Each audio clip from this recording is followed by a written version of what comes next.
And so, there's been mixed views about whether or not South African rap stood any chance of breaking out to markets like the US, with previous generation of South African rappers having had a tough time having an established base in the US, and the current generation apparently being more likely to be a contrast, as they seemingly had some numbers and although small, showed consistent gains. But as we start to analyze the rappers that would be considered to be in the top 3 in the South African rap fraternity, those small gains may be reversing.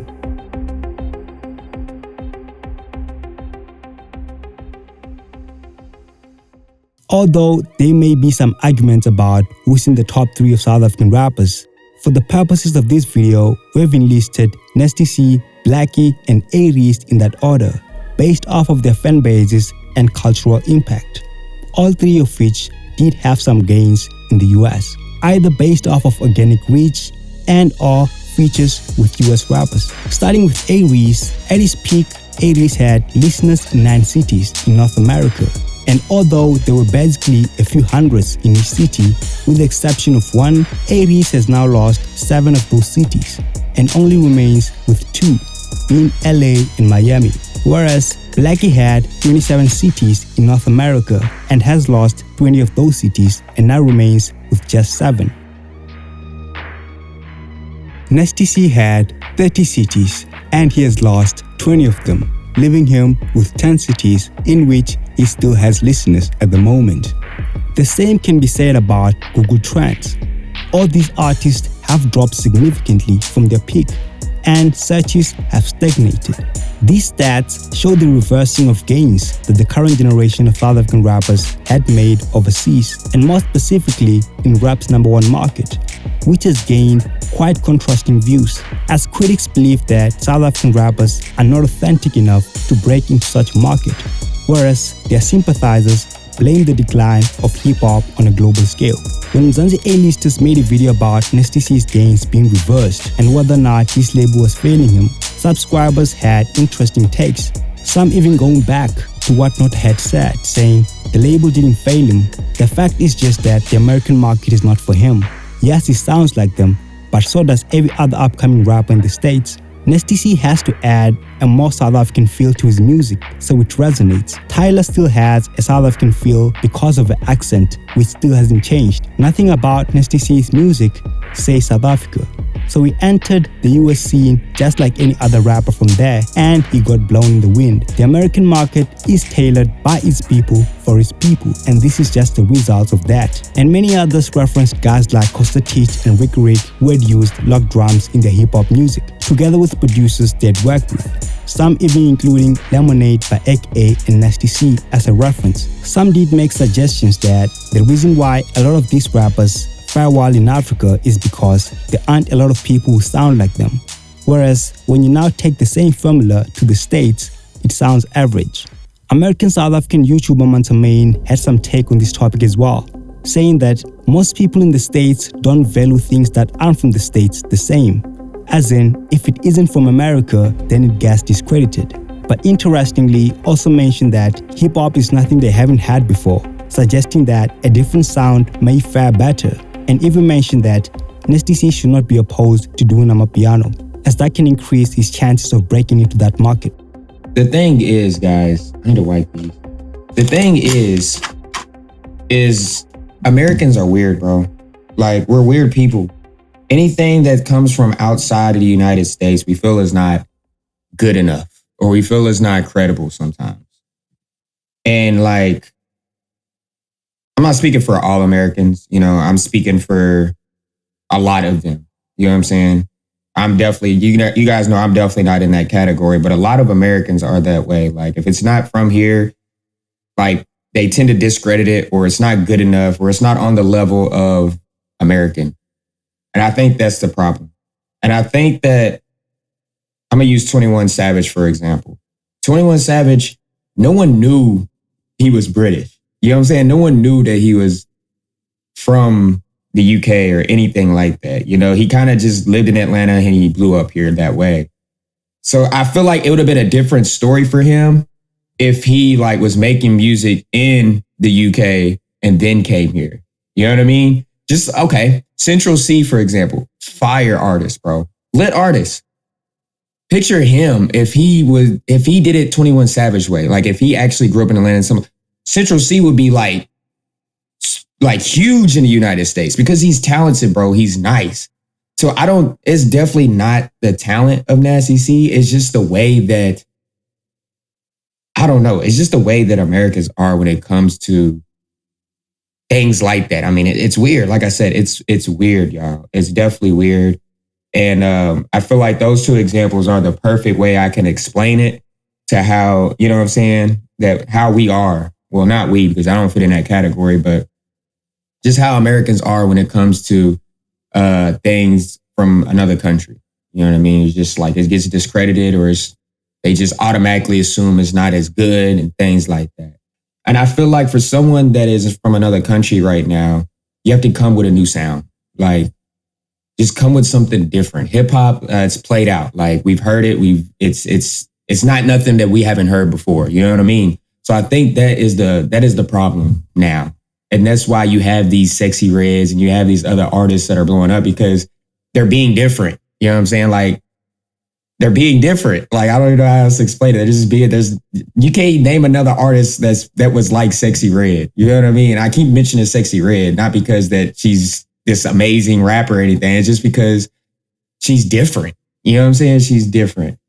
And I think that's what it's going to have to take for someone outside of the country to bring that, to be able to be like Tyler, for example. Water blew up because Water was something different. Like it feels like R&B for us. Like if it sounds like R&B, but it's different as well. You know what I mean? It also gives like a 90s vibe, like a 90s R. She also gives like 90s. I feel like Nasty C can break the international. Yeah, of course. Of course I can. He definitely has the talent. He definitely has, you know what I'm saying, a good ear for music and everything. And he showed his versatility on his last album. Me personally, I just feel like he should bring more of that versatility, bring more sounds, bring different, you know what I'm saying? Bring different sounds. You know what I'm saying? Don't be opposed to coming out with that I'm a Piano song. You know what I'm saying? Don't be opposed to coming out with, I mean, I think he does have some Afrobeat sounding music. But I'm a Piano, don't be opposed to coming out with that I'm a Piano. Bro, it's different now. It's 2024. You know what I'm saying? Hip hop has been on a decline. And you know what I'm saying? If you want to stand out, if you want to get that audience, like if you want to go international, I really think I'm a Piano is the way. And I say that because Tyler, for example, and I just being in the States, like on the radio, most of the time I've heard on the radio, most of the time I'm hearing R&B, I'm hearing Tyler's Water song, or I'm hearing some type of Afrobeat song. You know what I'm saying? That's all I'm hearing here. And they'll occasionally play some hip hop. And if they are playing hip hop, you know who they playing. They're playing Drake. They're playing 21 Savage, J. Cole. You rarely hear Kanye. Or they'll play Travis Scott. I'm trying to think of someone else I've heard. But you know what I'm saying? They're playing the main artist that we already, you know what I'm saying, that's already established that, you know what I'm saying, you can play in hip hop. They'll release a hip hop album and everybody gonna listen to it. Drake, 21 Savage, Travis Scott, Kanye West, J. Cole, Kendrick Lamar. You know what I'm saying? Those people, like, everybody's going to listen to them. You feel me? DaBaby released an album. Not everybody's going to listen to that album because, like, hip hop is not everybody cares. Like, not everybody's going to listen to that album no more. Who else? I don't know. I can't think of nobody right. But DaBaby's the best example. Like, ain't nobody great listen to DaBaby. I'm not great. I'm not going to be like, I'm about to listen to that new DaBaby. No, I'm not listening to DaBaby. Like, it's not happening. You feel me? Lil Baby. If Lil Baby releases albums, people gonna listen to it. You know what I'm saying? Dirk, NBA Youngboy, like people listen to them. They've already kind of established in their hip hop. They got their fan base, things like that. But I feel like for Nasty C to break the US, I personally think that he has to come with a different sound. And it's not to say that hip hop, he's not good at hip hop. He's great. But it goes back to like Central C, for example. Like Central C is a great rapper. But at the same time, I'm not hearing Central C on the radio.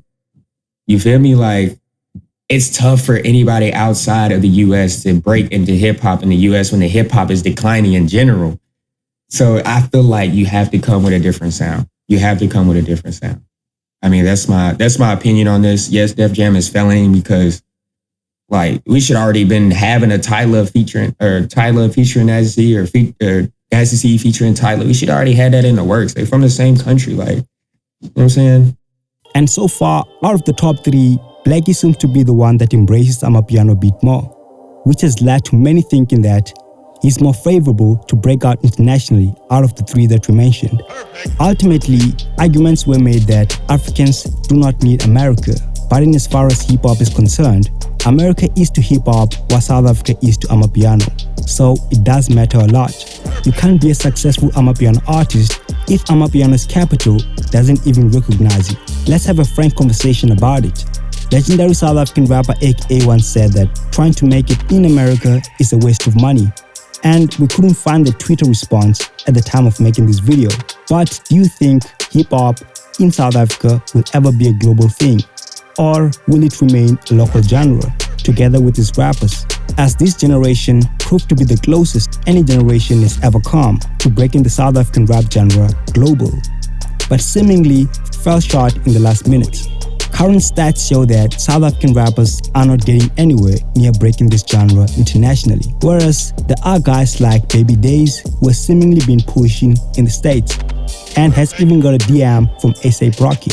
So there may be some hope for the next generation, but you let me know what you think about this. Is this as far as South African rappers will go, or do you think there may be still some hope that boundaries will be pushed? And the artist sponsor for this video is Chase Lassie with his song Man to Man. Hlangene plan zakhela uline impilo esafana phezu koline hlangene plan zakhela uline impilo esafana phezu koline dila man dlula nopelepele pokothi khuluphele bashiya belly man udila man dlula nopelepele pokothi khuluphele bashiya belly man. If you guys want to check out the socials as well as the song, the links will be in the description.